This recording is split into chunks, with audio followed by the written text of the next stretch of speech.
Hello, and welcome to Introducing Me, a podcast where we talk about culture, values, identity, goals, and so much more. I'm your host, Sarah.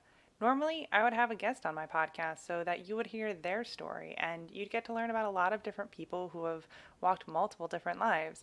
But I didn't think it made sense to start a podcast where I'm the host and you really don't know who I am. So today's episode is just going to be an episode about me, where I talk, and I'm the only one you're going to listen to. My family always jokes that I love to talk and can talk for quite a long time. So you're in for that today. It's just me. So, starting somewhere, I'll talk about my family. I grew up in Connecticut, which is in the northeast of the United States. My family has lived in the same house since I was born, since my older brother was born. But now it's just my mom and my dad because both me and my brother have moved out. I actually moved out of state. I'm now in central Pennsylvania. I came out here for college, which was something I always planned to do. I didn't necessarily plan to move to Pennsylvania, but I always planned on going to college. Both my parents went to college. It's actually where they met, and it was kind of always just expected of me. And being a millennial, you were taught that if you want to make money, if you want to have a successful life, then you go to college. And I never really thought anything different of that. So when I went to college, I was going to major in business. It was kind of what both of my parents did, and it's what my brother did, and I tend to follow in a lot of his footsteps. And so business undecided is where I started. I didn't really know what I wanted to do. I just kind of knew that the business world was where I'd end up being. And after my first semester, I decided human resources was the focus I wanted to really emphasize and look into rather than accounting or entrepreneurship or economics or any of the other options. But at the same time, I also added a music major. I had gotten a scholarship for non majors, and the requirements for that scholarship included I take lessons and be in one large ensemble. Well, the band director, who was also my private lesson teacher, said I should get a music major. My school actually has a degree that's just a Bachelor's of Arts in Music that's designed so it can be finished in 3 years and added to other majors or other minors. And I was able to do it. It meant I took a lot of courses throughout my 4 years, but I did it, and I'm really glad that I did. Graduating with 2 degrees, one in business and one in music at a liberal arts school with an outstanding business school, was something that I continue to be proud of today, to the point that I'm actually now working at the school I graduated from, not in human resources. I did work in human resources right after I graduated, but the job just wasn't quite the right fit for me. I wasn't feeling fulfilled and just wanted to do something different. So when I was looking to switch jobs, I was looking to go into higher education. I had worked at another college in human resources as kind of a student worker, and I really had enjoyed that. And I had worked multiple jobs while I was an undergrad in higher ed, and I just ended up back there now. Something, though, that I was always missing with these jobs is a creative outlet, and I never really knew what that was. After working for a couple years, I ended up joining a local band, which my band director was super proud of me because a lot of people who do music and graduate but don't go into music drop music. And I joined a band. I ended up joining a swing band and I joined a second band. So if there wasn't a worldwide pandemic, I would be playing my trumpet a lot. But I play it significantly less now because only one band is able to meet outside socially distance. But I wanted to do more than that. I wanted something else that kept me creative, even though I'm a really type A, organized, analytical person who's very boring at times. And I thought long and hard about what I wanted to do, and I thought about a lot of different options. I got really into blogging right after I graduated, but it wasn't something that I felt I would be able to promote, or what would I really talk about. I love traveling, but I don't travel a lot, so I can't have a travel blog, and I'm not a parent who has a beautiful home, and I can't have, a family or a lifestyle blog. And I love finance and I love budgeting and money, but there are so many blogs already out there about that, and I didn't feel like I had the expertise to talk about that. So while I still follow a few blogs, blogging wasn't going to be what I wanted to do. I thought about photography for a while because I really like taking photos, and whenever I travel, I take a ton of photos. But then I realized I don't have the technology and I don't have the know-how, and I don't want to go down that road. Maybe photography isn't for me. I started following various YouTubers, and some of them were vloggers, and I thought, oh, that's really cool, but I'm literally at my job 40 hours a week. I can't vlog. I don't do anything interesting outside of work. When you consider the hours that you spend sleeping and the hours that you're in the office, there's not a lot of hours left in the day. And there's that meme where there's a triangle and you have three options and you can only pick two: sleep, work, and friends. My number one choice was always sleep. I'm not a functioning human being without my sleep. So sometimes I don't have a lot of free time outside of work and sleep.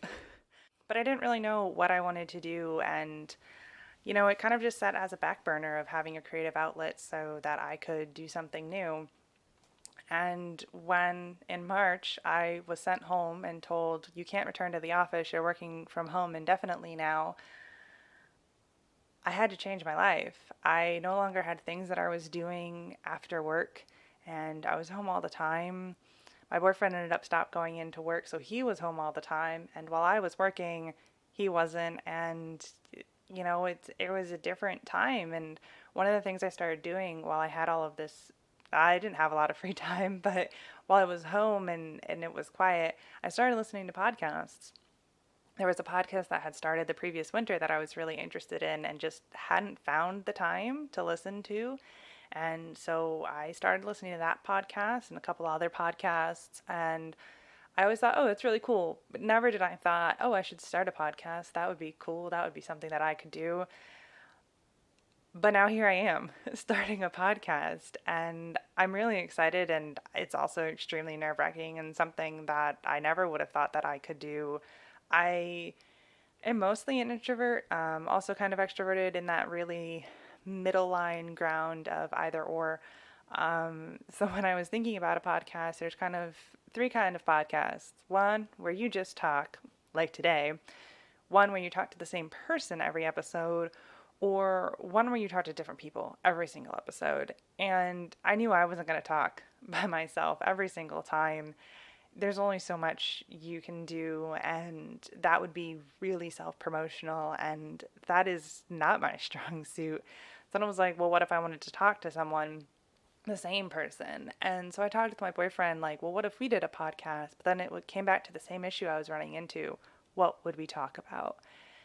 What would we do to promote ourselves, to get people to want to listen to us? And it just didn't seem like the right option. So the third option, talk to a different person every single episode. I'm not someone who has a ton of friends, which I'm 100% okay with. But how am I supposed to get people to talk to me, and what are we going to talk about? Well, because I work in higher education, one of the big things just in general in higher education is diversity. And especially with the work from home time, one of the things that my department was doing was taking the IDI, which is the Intercultural Development Inventory. It's this scale where it shows you your intercultural mindset. And with that, we talked to a special coach and talked about different goals and thoughts and where are you in this mindset? Are you living a fully intercultural life, or are you not? And where do you want to be with that? And I was lower on the scale than I wanted to be, but I also kind of knew that's where I'm going to be. I am white, and I have lived pretty much all of my life in a white-centered area where there just isn't a lot of diversity. I'm not a big fan of city living, and in most of the places that I have been around where they've actually been diverse is when I've been in a city. But growing up not going to a city very often, when I graduated college, I knew I wasn't going to a city. So anyway, I took this IDI, and one of my goals was, well, really one of my self-decided goals. I wasn't told, hey, you need to do something.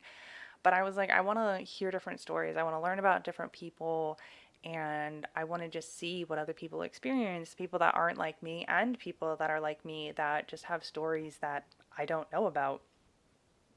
And so with that, I started looking up things on YouTube to see different stories and just have different experiences. And at the same time was when I was thinking, hey, maybe I should start a podcast. And lo and behold, here we are.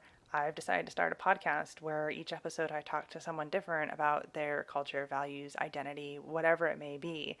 And I'm really excited for it. I've reached out to a handful of people to guest with me to get the first couple of episodes going because I can't just say, oh, I'm going to start a podcast and have no guests. That would be a horrible business decision and makes absolutely no sense. So I have a couple people lined up, and it was really nerve-wracking sending those emails or those messages. And with most of them, I was kind of like, you don't have to say yes. It's okay if you don't want to do this, because that's me being not confident and not wanting to do this. Not that I don't want to do this, but just not wanting to put myself out there and getting that rejection. I think a lot of people hate being rejected, and I am definitely one of them. But yeah, that's how we got to where we are today, where I'm starting a podcast and I've got all of these cool things lined up and I'm really excited. So, a little bit more about me. What have I done, in this cultural world? Who am I really? And one of the things that I love to talk about is my semester abroad. One of the things that my school does is require an intercultural experience when you're a student, and that can still be in the United States, or it can be going abroad. It can be for a couple weeks, it could be for an entire semester. And one of the things that actually got me to go to the school was this specific program that I went on. I spent about 12 weeks living in London, and during my time there, I visited 10 different countries, which is definitely a place of privilege and not something that everyone can do. And I'm extremely grateful for those experiences. I wish that I had been able to do more and see more, but it just wasn't necessarily feasible. And I was taking classes and doing projects, and I was there with 18 other students. And it was honestly just a life experience that opened my eyes to this world of travel. Prior to that, I had never been out of the United States. I had gone to the Caribbean on a Girl Scout trip when I was entering high school, but that was very much organized by someone else. I was still very young. We were on the beaches, we went to bioluminescence waters, and that wasn't a big, it was big for me, but it wasn't nearly as big as I am in London. I am doing things by myself. I am doing things with other people, but I actually went to Paris with an organized group, but I was the only person that I knew. And if you had told me when I was a teenager that I would be going to Paris by myself, I would not have believed you. I did a lot of other things in London by myself, just kind of experiencing touristy things, but I also did it with some of my other classmates. So it's not like I was totally just out there fully on my own. But what was great was then when I came back to the United States and I graduated and I moved out to central Pennsylvania by myself, I didn't want to do anything by myself. It was like when I was in London, I could go out and do whatever I wanted and I was by myself and that was okay. But once you put me back where I could run into someone that I knew, I didn't want to do it. I'm a little bit better now. I definitely do different things when it's not a worldwide pandemic. And I try to do things outside of my comfort zone. And these past 2 years, I have traveled a bit. Nothing too crazy, but I've gone on experiences that I've never done before and been to new places, not including Europe. I had never left the Eastern time zone of the United States. I've been up and down the coast, but I had never actually been out west. And for the first time last year, I did that, which was really cool. Growing up, we didn't do a lot of vacations. What we would do is every year we would go to the beach. My mom's parents had a beach house that we now have inherited, and that was our vacation. It was what we did every year, and it was a routine and something that we really enjoy. But beyond that, we would go to Florida most years, which is where my dad's parents were snowbirds, where they would live there part of the year and live up north the other part of the year. But we stopped doing that kind of around the high school age because scheduling got more complicated and it just wasn't feasible. But besides for those two like key places and Massachusetts, because my dad's parents also had a lake house, it wasn't something that I was doing. Like, I wasn't constantly traveling and visiting new places and seeing new things, which I'm 100% okay with. I really enjoyed my childhood, and definitely, even all of those experiences, whenever I talk about them, I definitely know that I'm talking from that place of privilege again, that, people don't have all these houses. And my mom talks about how when she grew up, she didn't realize that she lived in the big house on the corner, which I think really speaks volumes to how then she raised me and my brother. That we weren't doing these lavish things and we weren't really realizing whether or not we had a ton of money. We always lived within our means and we weren't doing things lavishly, but we knew kind of, hey, things are okay and we're in a good place. We didn't go to private school or anything, and we definitely don't live in $1 million house, but we went to a really good school district and we got good educations, and we both were able to go to college and get into good schools and get good degrees and graduate and get jobs and all of that. And that's an awesome place to be able to be. So, talking about my family, my mom, I mentioned that she inherited the beach house. She has an older sister. So, my mom's side of the family is pretty small because it's just her and her sister's husband, and they have two children. And so that's just kind of another small nuclear 4-person family. But my dad, whose parents are both still alive, is one of 6. So on my dad's side, I'm one of 12 grandchildren, which is really fun. I'm kind of the middle. There, we span 23 years of age, and I'm right in that little middle sweet spot, which is an interesting place to be. But we would see each other a lot over the summers when I was growing up. We see each other a little bit less now because as we start to get older and move away, it's just not as feasible. We still do try to get together for Thanksgiving every year, but not everyone's able to come. And we usually do a Christmas celebration as well. But, as everyone gets older and people have different people in their lives, it gets a little bit more complicated. At my last job, I would get asked, "Oh, are you going home for Thanksgiving to see your family?" Knowing that I live 4 hours away. And because of where I worked, I had to work the day after Thanksgiving. So I would say, no, I can't go home. It's a 4 hour drive. And people would be really shocked because in central Pennsylvania, at least a lot of the people that I've known and met, family values are really big. Your whole extended family lives near you and you get together for all the big moments. And living in Connecticut, my dad's side of the family was pretty much all there within an hour's to drive from us. But we weren't getting together nearly as much as some of my friends out here do with their families. So for a couple years, I wasn't going home for Thanksgiving. I was missing those family moments. But I have a family here that always invited me, who I had lived with for a while. And I'm forever grateful for that. And it was something that I started being able to take in their traditions, which was really cool, to the point that the first year that I didn't have to work the day after Thanksgiving, I actually was going to miss the fact that I wasn't going to be able to make apple cider in the morning because that was one of their big traditions.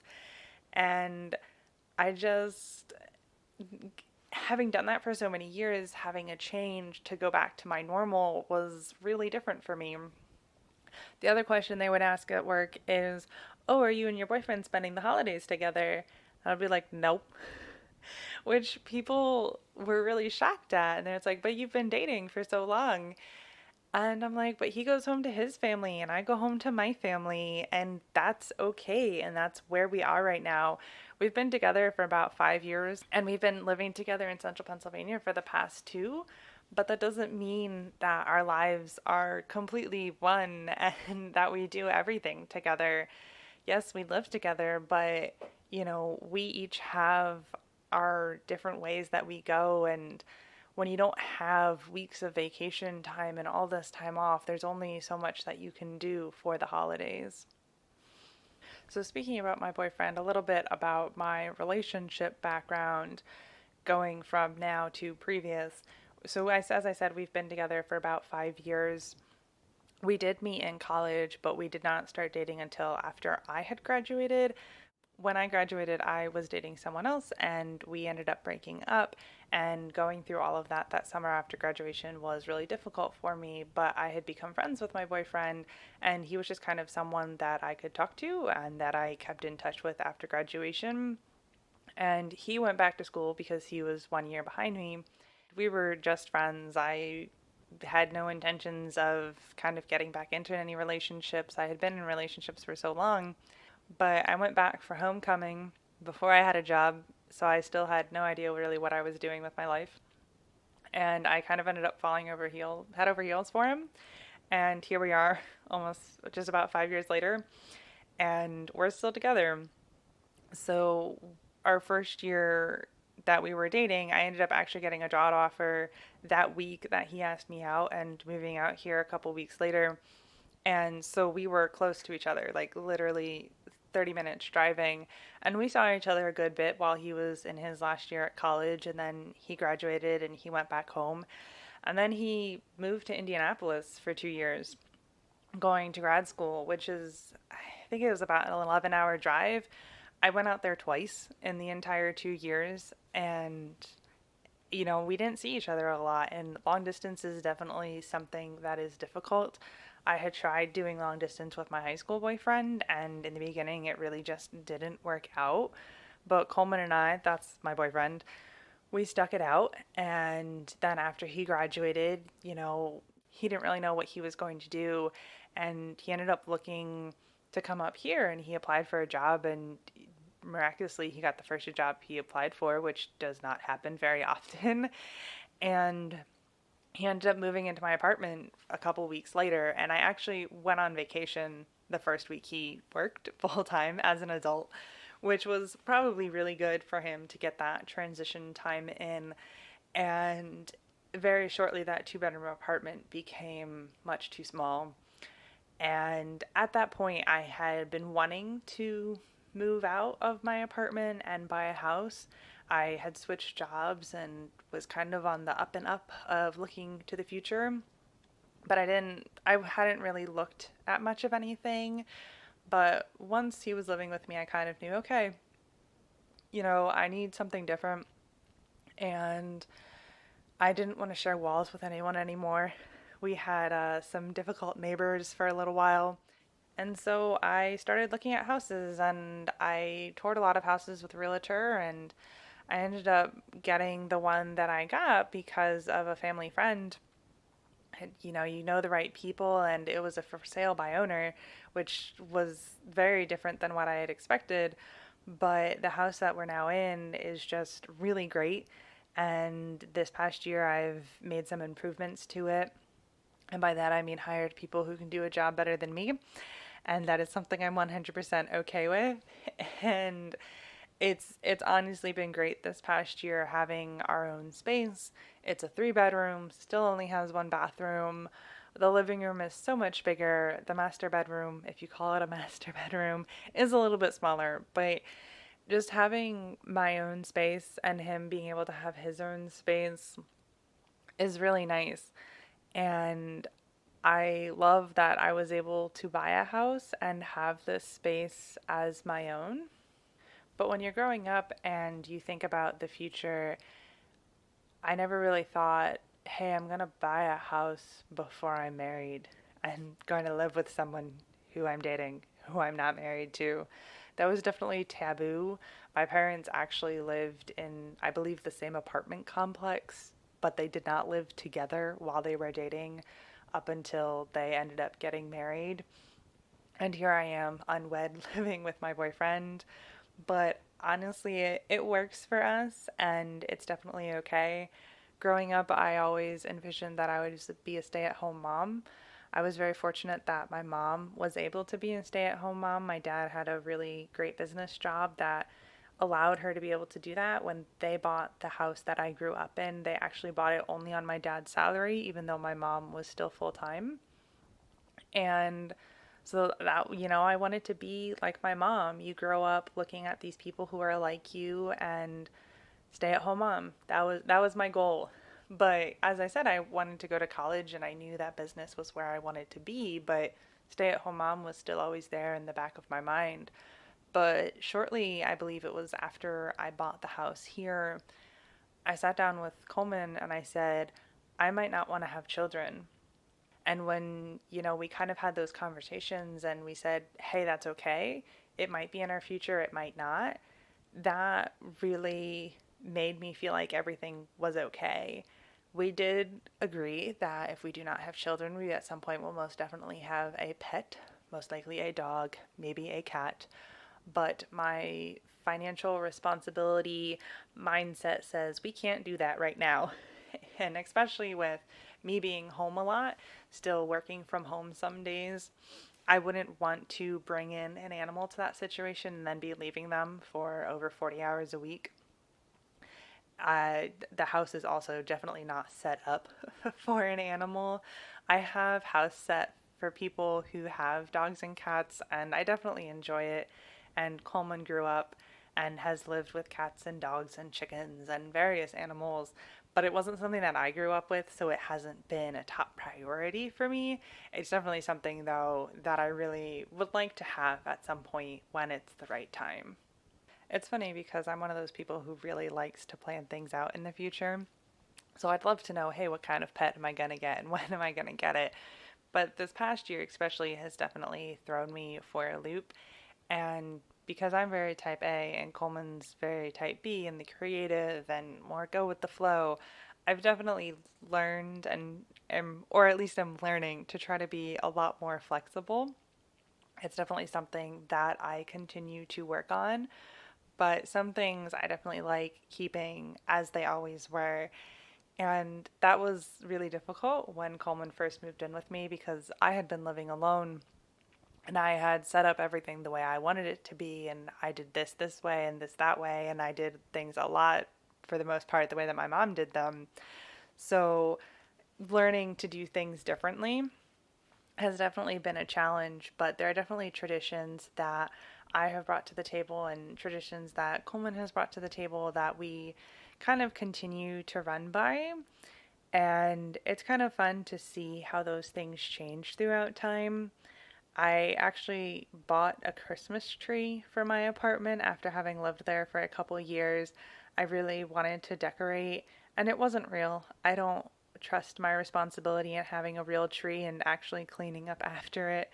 But I bought a fake tree at a thrift store on a whim when Coleman was living with me, and he actually wasn't home. I don't remember where he was, but I bought it and put it up one day. And when he came home, there it was. I didn't tell him about it or anything. And now we have that tree here. We don't really put presents under it because we're not exchanging a lot of things, but it's just kind of this little thing that I get to keep. And, we always had a tree growing up and we would have lots of presents underneath. And we don't really have a ton of traditions around Christmas. We're really not a religious family. I did go to church when I was younger, but it wasn't something that really stuck with us.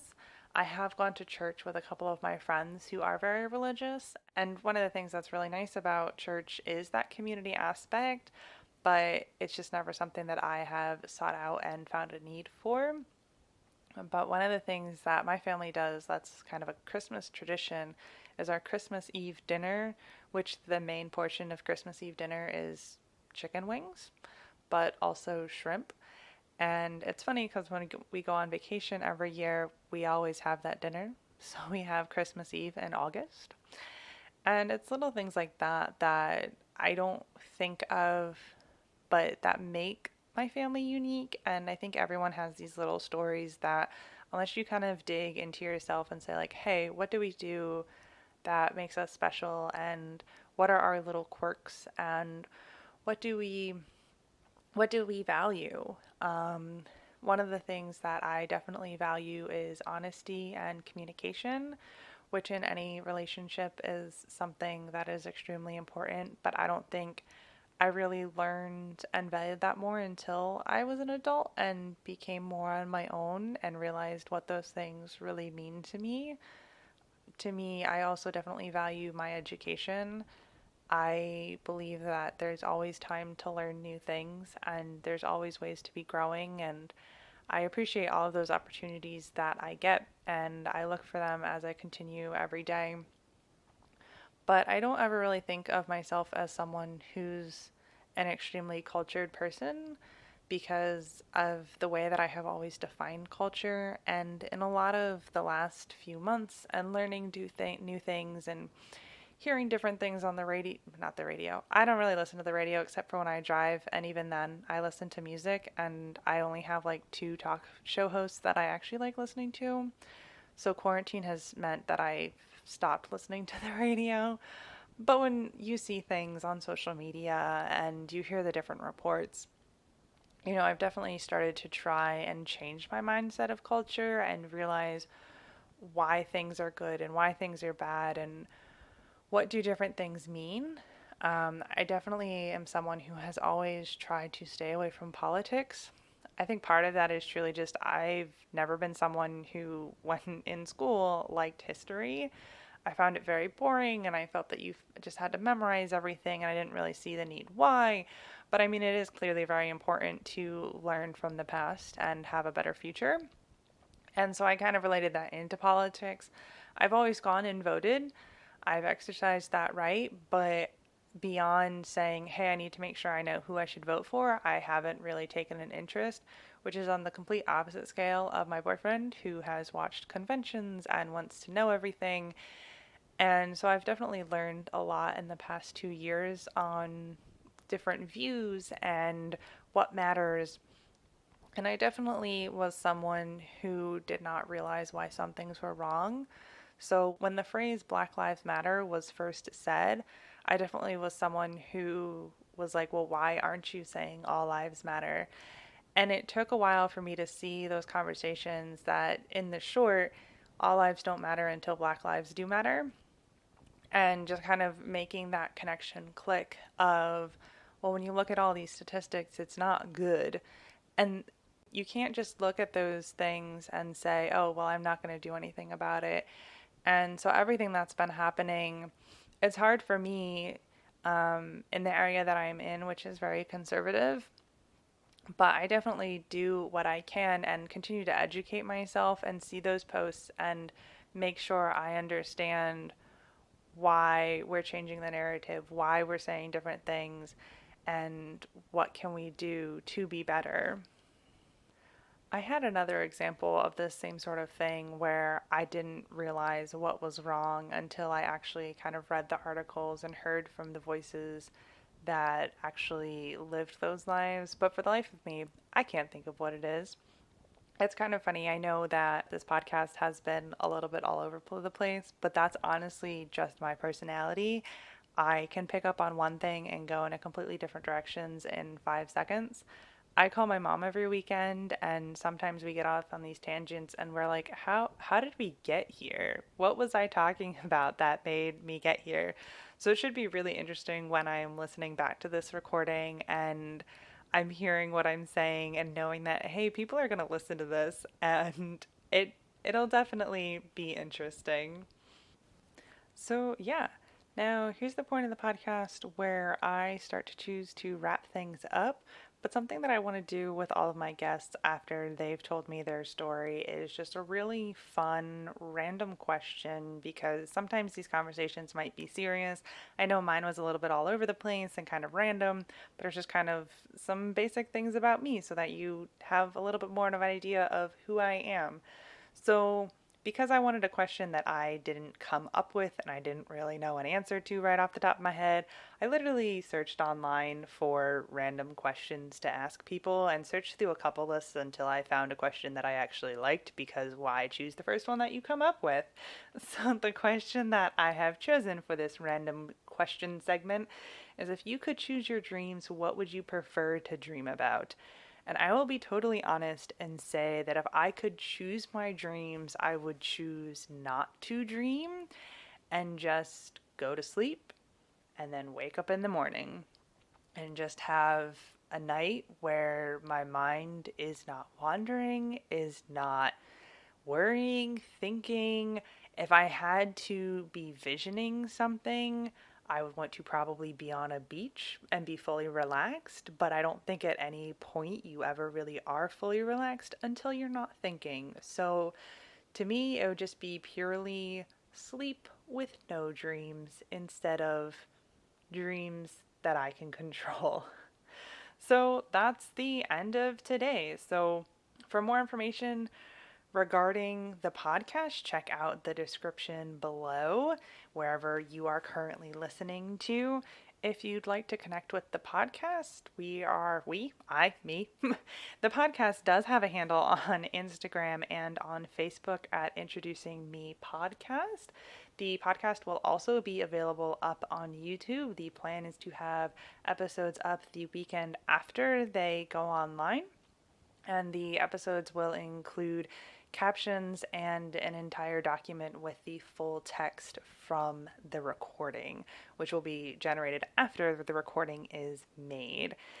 I also myself am on Instagram, which my handle is down below. And finally, if you'd like to support the podcast on Patreon, that is also an option. The lowest tier is $1, which is purely just thank you for your support. You'll get notices when they're posted, and it's just $1 a month. $3 does get you into a Discord, which gives you the direct option to talk with me and message with me. I will be there and active. And $5 and up is various different bonus content. So no need to feel like you have to support the podcast, but if you want to, that's always great because it is not a free thing to do. However, the podcast itself will always be free. If you like the podcast so much that you also want to actually be a guest on the podcast, you are more than welcome to email me. The podcast email is in the description as well. It is introducingmepodcast@gmail.com. You will hear a original episode next week that actually has a guest to kind of see and feel what that's like, and the next episodes after that. But I definitely encourage you to reach out if you have a story to share, or even if you're like me and don't necessarily feel like you have a story. Everyone has a story of some sort. But until next time, thanks for listening. Bye.